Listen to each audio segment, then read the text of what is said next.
मेरी तरफ से माता रानी के प्यारे प्यारे भक्तों को जय अम्बे माँ, जय शारदा भवानी।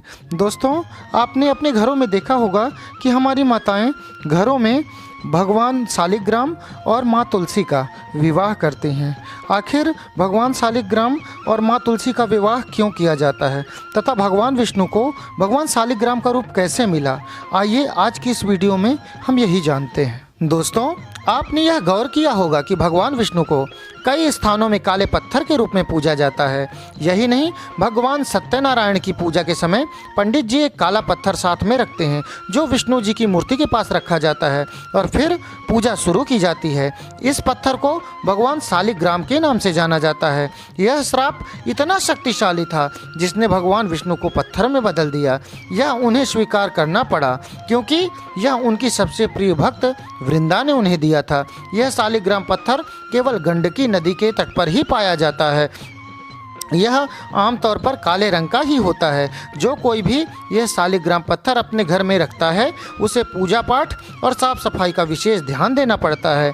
यह कहानी है अहंकार, भक्ति, प्रेम और विश्वासघात की, जिसमें भगवान ने भक्त के साथ धोखा किया और जिसकी वजह से उन्हें श्राप मिला। आइए जानते हैं इस पूरी कहानी के बारे में।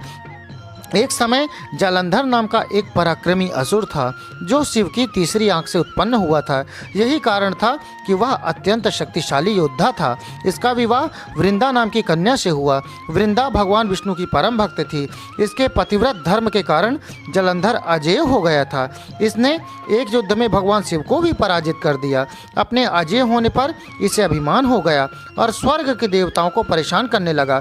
दुखी होकर सभी देवता भगवान विष्णु की शरण में गए और जालंधर के आतंक को समाप्त करने के लिए उनसे विनती करने लगे, क्योंकि जालंधर को तभी हराया जा सकता था जब उसकी पत्नी वृंदा का पतिव्रत धर्म नष्ट कर दिया जाए।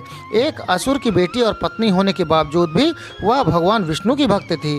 वह भगवान विष्णु की परम भक्त थी ही और उन्हें भगवान विष्णु पर अटूट भरोसा था। सभी देवताओं ने देखा कि शिव भी उसे नहीं हरा पाए तो वे भगवान विष्णु की शरण में गए। भगवान विष्णु ने अपनी माया से जालंधर का रूप धारण कर लिया और छल से वृंदा के पतिव्रत धर्म को नष्ट कर दिया।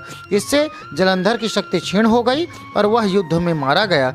जब वृंदा ने भगवान विष्णु को छुआ तब उसे पता चला कि वह जालंधर नहीं है और उसने पूछा कि वह कौन है। जब वृंदा को भगवान विष्णु के छल का पता चला तो उसने भगवान विष्णु को पत्थर का बन जाने का श्राप दे दिया। भगवान विष्णु वृंदा के साथ हुए छल के कारण लज्जित थे, इसलिए वृंदा के श्राप को जीवित रखने के लिए उन्होंने अपना एक रूप पत्थर रूप में प्रकट किया जो भगवान शालिग्राम के नाम से पूजा जाने लगा। भगवान विष्णु ने वृंदा से कहा कि तुम अगले जन्म में तुलसी के रूप में प्रकट होगी और लक्ष्मी से भी अधिक मुझे प्रिय रहोगी। तुम्हारा स्थान मेरे शीश पर होगा। मैं तुम्हारे बिना भोजन ग्रहण नहीं करूंगा। यही कारण है कि भगवान विष्णु के प्रसाद में तुलसी अवश्य रखी जाती है। बिना तुलसी के अर्पित किए भगवान विष्णु का भोग नहीं लगता है।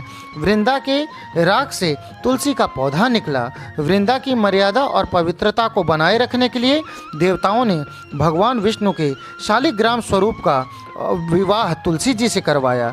इसी घटना को याद रखने के लिए हर वर्ष कार्तिक शुक्ल एकादशी यानी देव प्रबोधनी एकादशी के दिन तुलसी का विवाह शालिग्राम भगवान के साथ किया जाता है। तो भक्तों, यह थी भगवान विष्णु के शालिग्राम बनने की कथा।